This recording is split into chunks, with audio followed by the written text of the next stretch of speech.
Shalom pemirsa yang diberkati Tuhan. Bertemu kembali dalam seri pelajaran Sekolah Sabat. Mari kita sama-sama berdoa. Ya Tuhan Bapa di surga, kami bersyukur dan berterima kasih Tuhan oleh karena saat ini kami memiliki kesempatan yang baik untuk belajar firman-Mu. Biarlah kami dikuasai Roh Kudus Tuhan, agar kiranya pelajaran firman Tuhan ini dapat kami mengerti dan dapat kami pahami. Ajari kami ya Bapa, agar kami dapat mengerti rencana Tuhan dalam kehidupan kami masing-masing. Terima kasih Tuhan atas semua kebaikan-Mu. Mohon ampun dosa kami. Dalam nama Yesus kami berdoa. Amin. Pelajaran Sekolah Sabat, Selasa 16 April 2024. Judulnya, Dilindungi oleh Firman. Mari kita bandingkan atau kita buka buku Yohanes pasal 17 ayat 15 sampai 17 dan buku Kisah Para Rasul pasal 20 ayat 32. Yohanes 17 ayat 15 sampai 17. Di ayat 15, aku tidak meminta supaya engkau mengambil mereka dari dunia, tetapi supaya engkau melindungi mereka daripada yang jahat. Lalu di ayat 16, mereka bukan dari dunia sama seperti aku bukan dari dunia. Di ayat 17, kuduskanlah mereka dalam kebenaran firman-Mu adalah kebenaran.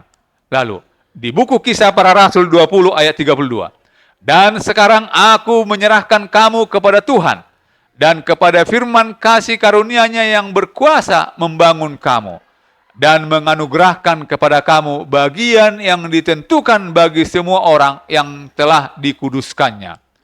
Wawasan apakah yang Yesus dan Rasul Paulus berikan kepada kita mengenai perlindungan dari tipu daya iblis? Kitab suci adalah wahyu yang tidak dapat salah tentang kehendak Allah. Kitab suci menyajikan rencana Allah bagi keselamatan manusia. Karena segala tulisan yang diilhamkan Allah memang bermanfaat untuk mengajar, untuk menyatakan kesalahan, untuk memperbaiki kelakuan, dan untuk mendidik orang dalam kebenaran. 2 Timotius 3 ayat 16. Artinya, segala tulisan yang diilhamkan Allah bukan sebagian atau sebagian lebih penting dari yang lain. Seluruh kitab suci harus diterima sebagai firman Allah. Jika tidak, pintu akan terbuka lebar untuk penipuan.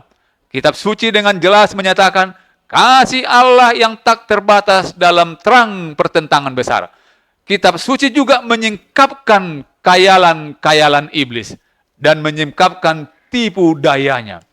Iblis membenci firman Allah dan telah melakukan segala cara selama berabad-abad untuk menghancurkan pengaruhnya. Lagi pula, apa yang akan kita ketahui tentang rencana keselamatan tanpa kitab suci? Seberapa banyak jika ada yang akan kita pahami tentang kelahiran, kehidupan, pengajaran, dan pelayanan Yesus? Tanpa kitab suci, apakah kita dapat memahami kedalaman pengorbanan Kristus? Kemudian, kemuliaan kebangkitannya, kuasa pengantaraannya, dan keagungan kedatangannya kembali? Semua kebenaran penting ini dinyatakan, diajarkan, dan ditekankan dalam firman Allah. Firman Allah dan firman Allah itu sendiri harus menjadi standar terakhir dan tertinggi untuk memahami semua kebenaran yang suci. Oleh karena itu, kita harus melawan setiap dan semua usaha yang merusak otoritas atau inspirasi kitab suci.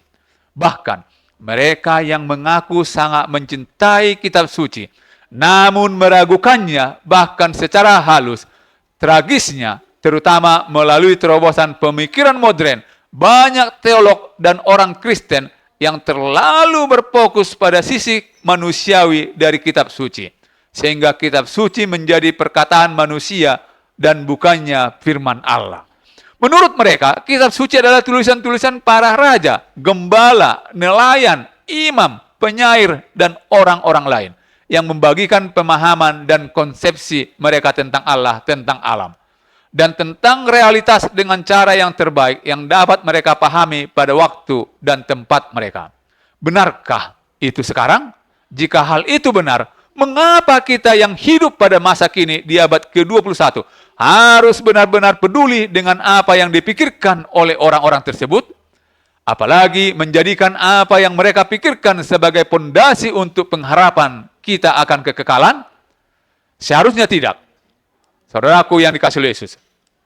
Mari kita baca buku Mazmur 119 ayat 105 dan buku Mazmur 100 pasal 116 dan pasal 130, pasal 133 dan pasal 160. Tentu firman-Mu itu pelita bagi kakiku dan terang bagi jalanku. Topanglah aku sesuai dengan janji-Mu supaya aku hidup. Dan janganlah membuat aku malu dalam pengharapanku. Di ayat 130, bila tersingkap firman-Mu memberi terang, memberi pengertian kepada orang-orang bodoh, teguhkanlah langkahku oleh janji-Mu, dan janganlah segala kejahatan berkuasa atasku. Di ayat 160, dasar firman-Mu adalah kebenaran, dan segala hukum-hukum-Mu yang adil adalah untuk selama-lamanya. Wawasan apakah yang diberikan oleh pemazmur kepada kita mengenai pentingnya firman Allah dalam rencana keselamatan? Tuhan memberkati kita. Mari kita berdoa. Ya Tuhan Bapa di surga, terima kasih atas pekabaran firman Tuhan yang begitu baik, yang begitu penting untuk kami ketahui pada saat ini. Terima kasih Tuhan, oleh karena Tuhan telah mengingatkan kami, Tuhan telah mengamarkan kami, agar kami jangan sampai kalah dalam pencobaan yang iblis lakukan kepada kehidupan kami masing-masing. Kami hanya mengharapkan kekuatan dan kuasa Roh Kudus Tuhan menolong kami, agar kami boleh tetap percaya dan tetap setia kepada Tuhan. Terima kasih Tuhan atas semua kebaikan-Mu. Mohon ampun dosa kami, berkati kami. Dalam nama Yesus kami berdoa. Amin.